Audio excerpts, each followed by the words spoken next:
The Silent Hill series is the staple of survival horror when it comes to psychological elements. This is in no small part due to the interestingly horrific monsters and creatures that lurk this gruesome place. Whether it be in your mind or right in front of your face, Silent Hill has a creature to represent what you hide deep within. Also, this was a big subject to tackle, so I got some outside help to look at the top 13 most creepiest monsters within the series and what they symbolize.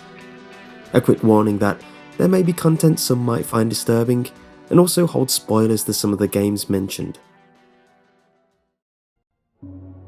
In Silent Hill Origins, Sad Daddy is a malicious entity found in room 500 of the Riverside Motel, in contrast to Travis Grady's physical father, Richard.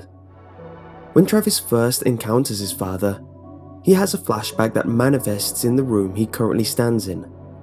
His younger self finds Richard hanging from a noose, who tells him he won the game, and asks if he'd like the quarter that he still holds.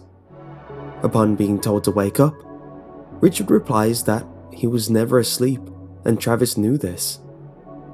He tells his son that remaining with him for so long was unhealthy.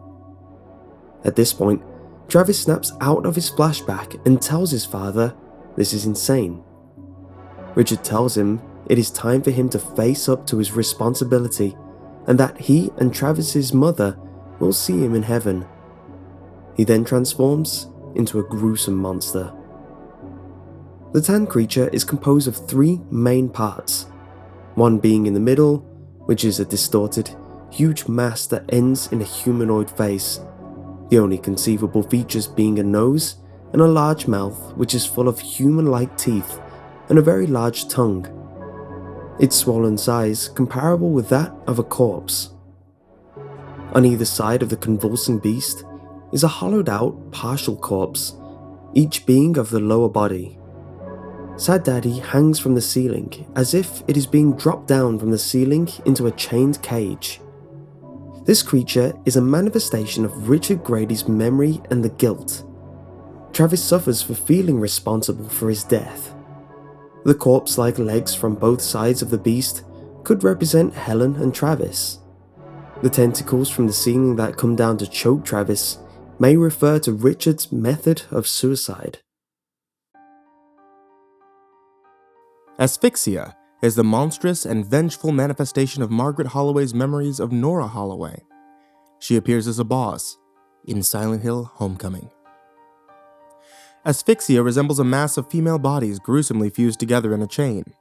She has a single pair of legs, but no hands, and uses dozens of arms and hands to walk with.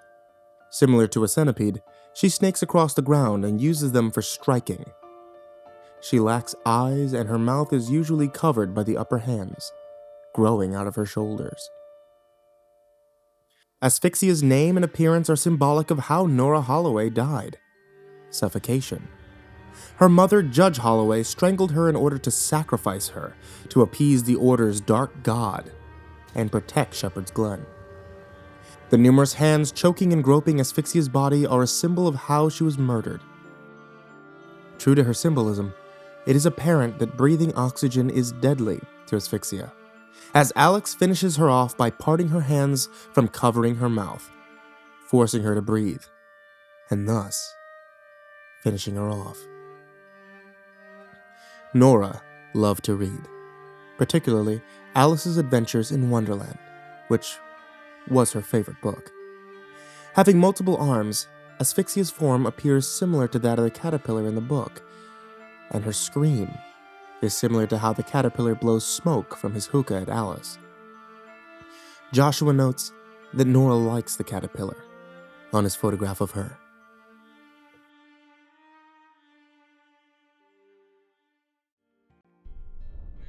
The Mannequin is a headless, armless, dummy monster that James Sunderland encounters in Silent Hill 2. The first encounter with this monster is in room 205 of the Woodside Apartments. It springs to life immediately after James retrieves the flashlight from an inert mannequin that is dressed in Mary Shepard Sunderland's clothes. The appearance of these monsters consists of a feminine human torso, clad in what looks like a leotard made of putrid skin, and legs, upon which 2 more legs are in place of arms, though they noticeably lack feet. The top pair of legs are used for striking when the bottom pair are used for walking. When on the attack, they rub their legs together like an insect's mandibles. The Mannequin is a manifestation of James's natural urges and inclinations. The creature is likely manifested because of his sexual frustration with his wife's ailment. Pyramid Head's introductory scene has him abusing 2 mannequins. Because of this, it's possible that the mannequins may also be an image of female innocence and helplessness being misused or otherwise destroyed by an oppressive, masculine force. A symbol that is later touched on in Toluca prison, where James finds the tablet of the oppressor, a likely metaphor of James's final act upon his wife. The Numbody is a monster from Silent Hill 3. Numbodies are relatively featureless, bipedal creatures that appear in various sizes. They waddle and hop side to side. They resemble tadpole-like creatures covered in purplish, pale skin which splits and cracks constantly. They consist of only 2 legs, which end in deformed, toe-like digits. From their backs protrude 2 triangular growths of presumably no real purpose. Their heads only have a single hole in it, from which they presumably see and nothing else. The fetus of a child in the womb develops what resembles a tail, but it loses this attribute in later stages of development. The Numbody is one of the few enemies not associated with animals that has a tail, and suggests the underdevelopment of God as a type of fetus. The larger Numbodies could symbolize God growing. They emit lamb-like, distressed cries when Heather causes them to collapse. The creature's head resembles a cervix, further relating to maternity and femininity, as do many of the game's monsters. The cracked skin of the Numbody is similar to the effects of the congenial disease Harlequin ichthyosis. Harlequin ichthyosis is a severe genetic disorder that mainly affects the skin. Infants with this condition are born with very hard, thick skin covering most of their bodies. This feature can relate to body horror and women's fears of problematic pregnancies.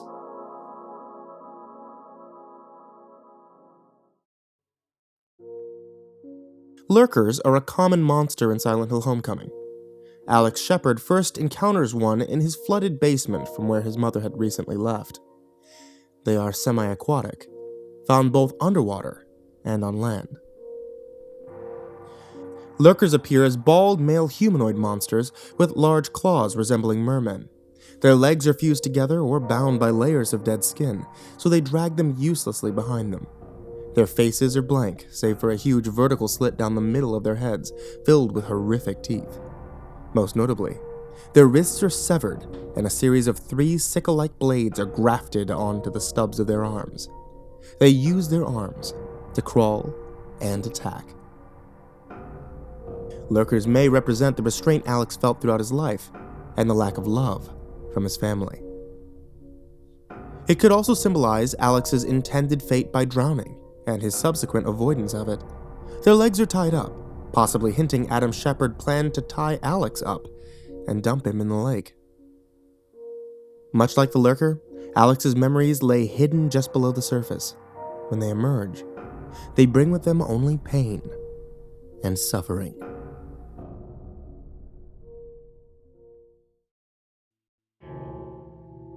The Bubblehead Nurse is an iconic female monster that James Sunderland encounters in Silent Hill 2, and is suggestive of Mary Shepard Sunderland's hospitalization.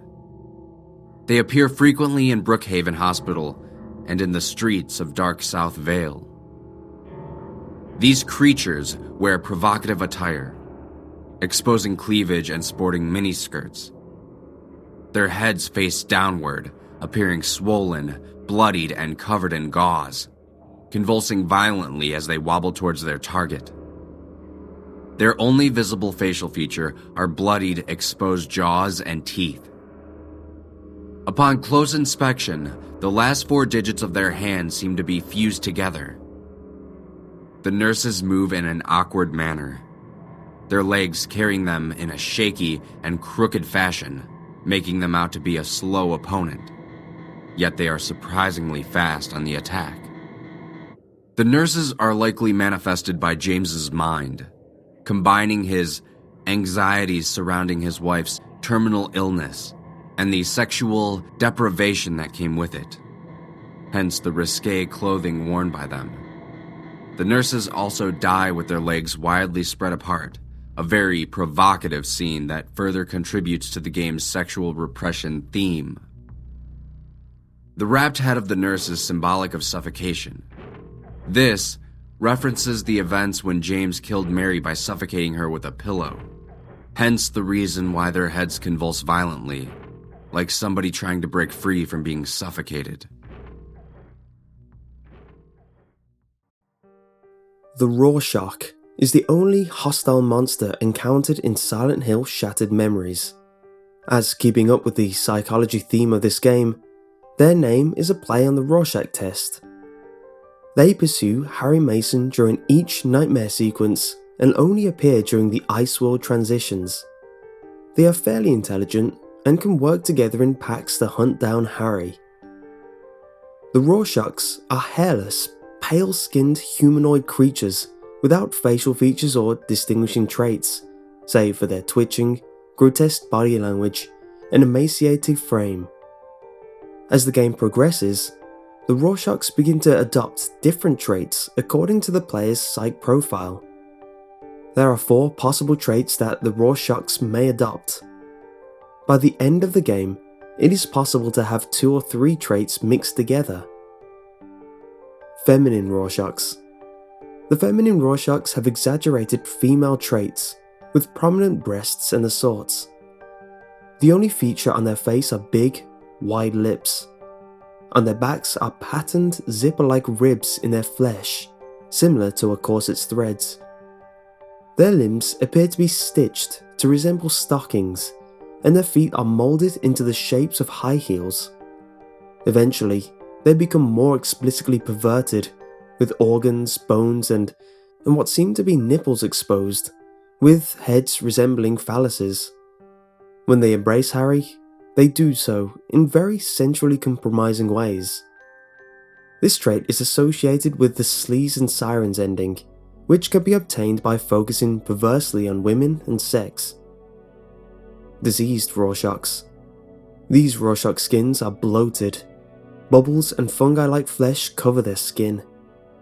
Overall, they appear sickly and cancerous. This trait is associated with the drunk dad ending, which can be obtained by focusing on alcohol and drugs, but mostly anything that involves drinking. Abstract Rorschachs. These Rorschachs' limbs are turned into discs, with pieces of their body hovering in the air, giving them a sliced-like appearance.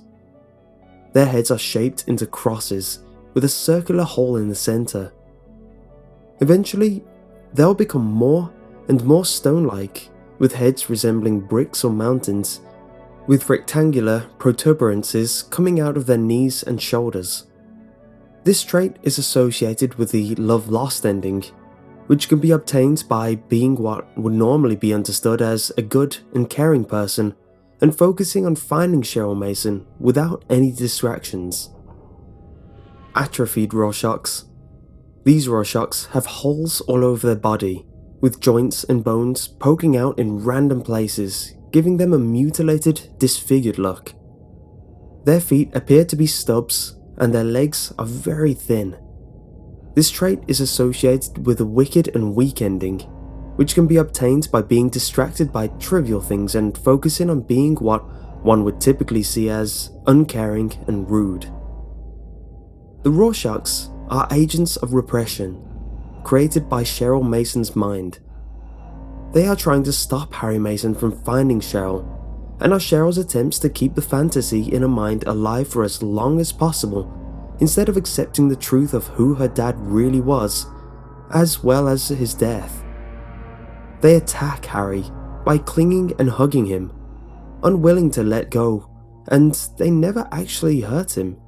Instead, they coo and stroke his head when he passes out and bring him back to the start of each Iceworld nightmare sequence. Eventually, towards the end of the game, the Rorschachs overwhelm Harry and pile on top of him. However, they immediately freeze and shatter. This could be because Cheryl is beginning to accept the truth.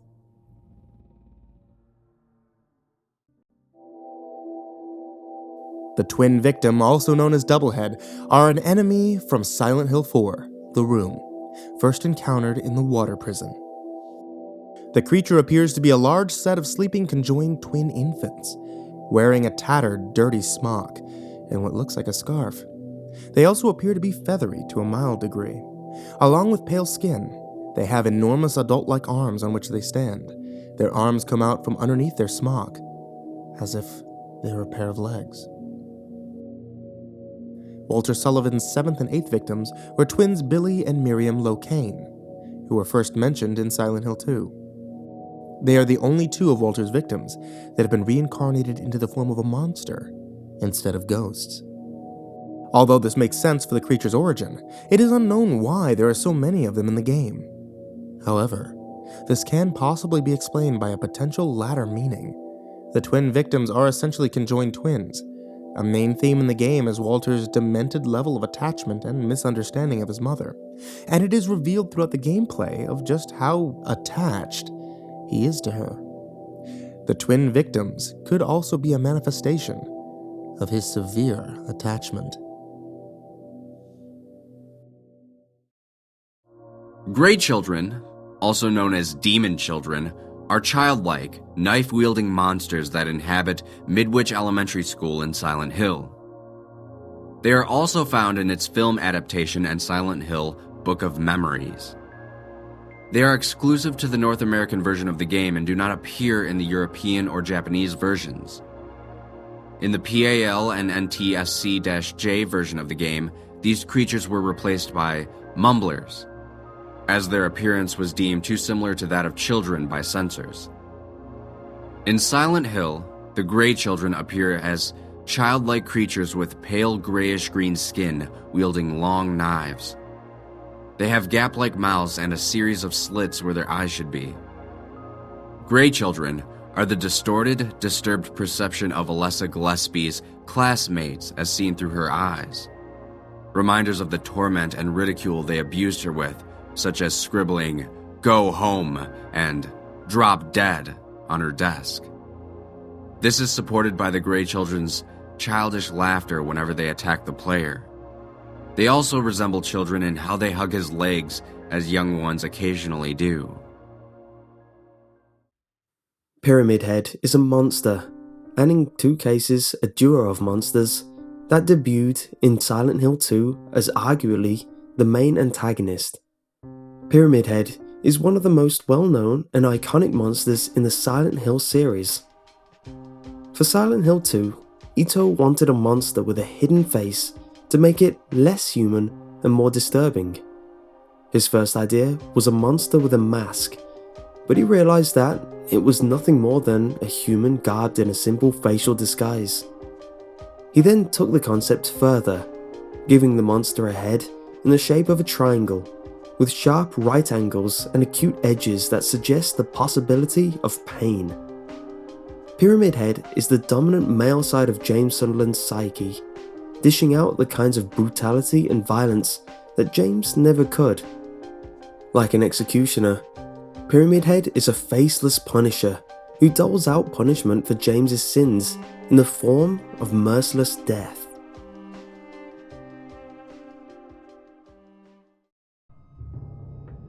Vulture is a monster in Silent Hill 3 and Silent Hill Revelations, as well as a governing angel in the Order of Silent Hill, despite his demonic appearance in Silent Hill 3. His name means attendant, by way of the French word valet. His existence as an angel is derived from suffixing L, thus, he is attendant of God, a title attributed to theological angels. Vulture is humanoid in appearance, but his head vibrates and twitches rapidly, obscuring his facial features, although there are not many features to behold, as his face is blank and leathery, with a series of crude stitches where his mouth should be.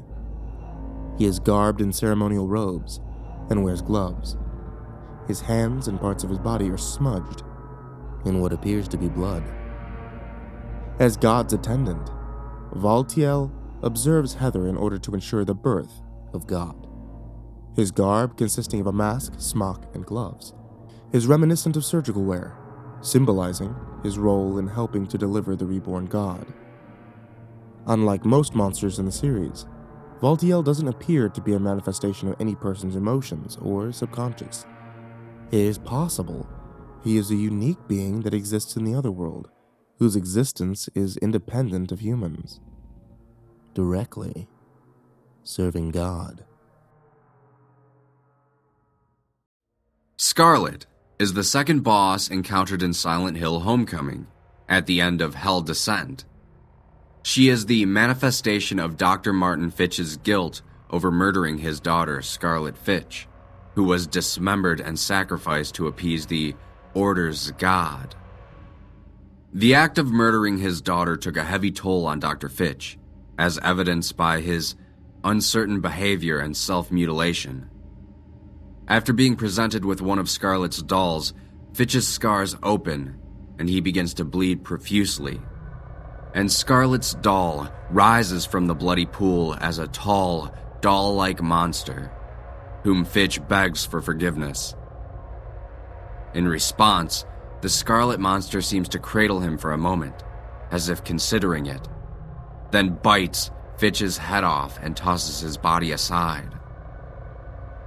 Scarlet's monstrous form is tall and extremely thin. She has white, segmented armor resembling a porcelain doll that can be broken away to reveal a thin, fleshy underlining. The head of the doll can be shattered and broken, showing it to be hollow with a fracture along the mouth, allowing an increase in her bite radius. Her mouth is filled with needle-like teeth, and she is prone to letting out snake-like hisses and shrieks. Her hands resemble more of a wild beast's than a human's, with short, stubby fingers. This creature is obviously the memory of Scarlet Fitch, manifested from her father's horrible guilt. Her form is based on Scarlet's love of dolls, which fill her room and can be found strewn along the path to Fitch's location.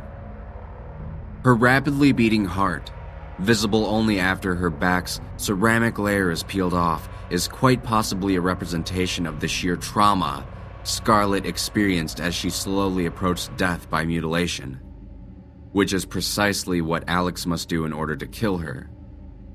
Fitch sacrificed Scarlet by dismembering her, and the Scarlet creature's doll form shows this with the crude form in her joints. Scarlet's appearance may also be related to how Dr. Fitch saw his daughter. Should Alex choose a certain option while speaking with him, Fitch will describe Scarlet's hands as pure as porcelain, an expensive and very fine substance when making dolls.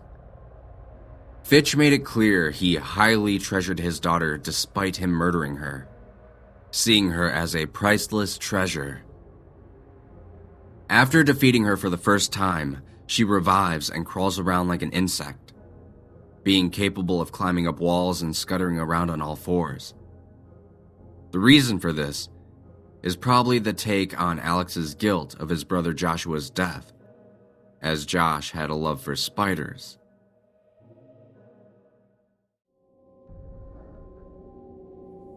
Amnion is the final boss of Silent Hill Homecoming. She is possibly a manifestation of Joshua's angry and vengeful side, or Alex Shepard's overwhelming guilt over his brother's demise, or both. Amnion appears as a female humanoid figure attached to a large mechanical apparatus resembling a spider.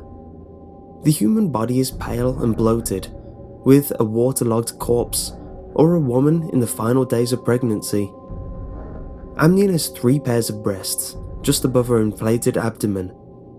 She has no arms, and her 6 spider-like metallic legs are fused with her ribs. Another feature is a hose-like black structure that comes out of her mouth and attaches between her legs, like an umbilical cord. However, it convulses and flows as if it has fluids circulating in it. Amnion's face also telescopes forward, all attached to a mechanical frame which fits back together. Her appendages end in very wicked, claw-like instruments. Amnion could be seen as representing Joshua's anger towards Alex for his death, and also his desire to have Alex accept what he'd done. Another view on the creature is that she could represent Alex's guilt regarding Joshua's death. She may also be symbolic of Alex and Joshua's mother, Lillian Shepherd. However, there's not much about Amnion which supports this idea other than the fact that she is female and she has Joshua in her womb. Her form is derived mainly from Joshua's death via drowning and his love of insects and spiders, as evidenced by his collection of drawings.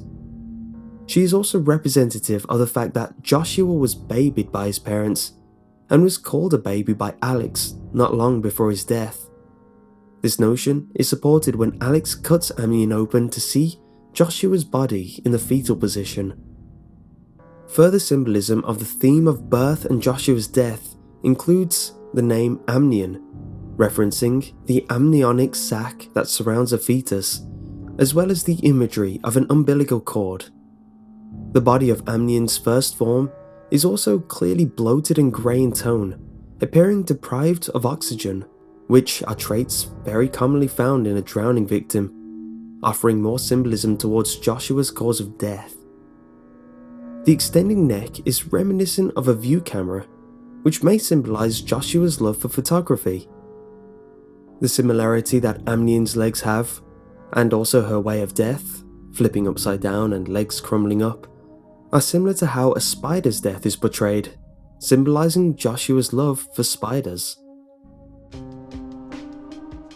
I hope you enjoyed this week's list as much as I had making it, and if you did, leave a like. And if you enjoyed the other voices co-hosting this week's list, click their respective icons to be taken to one of their videos.